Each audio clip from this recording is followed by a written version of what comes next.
So when you have the units revenue model turned on, you can activate the fulfillment section. And the simplest thing to do is just activate the percentage. So fulfillment runs at 8% of revenue. It's just sort of a general average.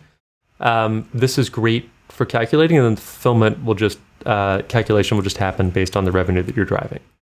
You can also get more complicated. So if you click, there are hidden sections over here. So you'll see this plus sign. So if I click that, I can actually, and maybe I want to turn off the percentage, I can now, there's an Amazon section. So if I turn on Amazon sales, I can devote a percent of sales to Amazon. I can have a monthly fee. Amazon can take a percent of revenue. Maybe there are other transaction fees.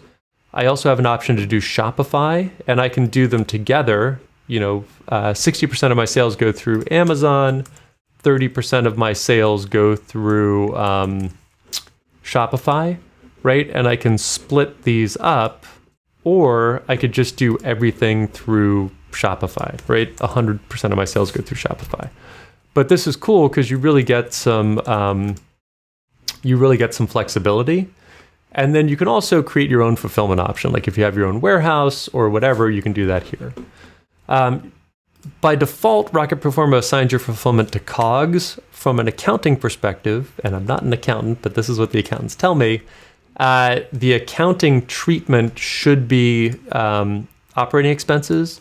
But I think for most of us running e-commerce businesses with fulfillment, we want to see the fulfillment as part of COGS because it essentially is, it happens per shipment, right? So we want to see above the line the cost of the product and the cost of fulfillment, and then below the line are operating expenses. So Rocket Performa lets you do this, even though it's not the accounting standard. But you can assign your fulfillment to operating expenses if you want to do that. So there are a bunch of options here. Check them out. And again, it may be easiest just to do your fulfillment as a percent of revenue.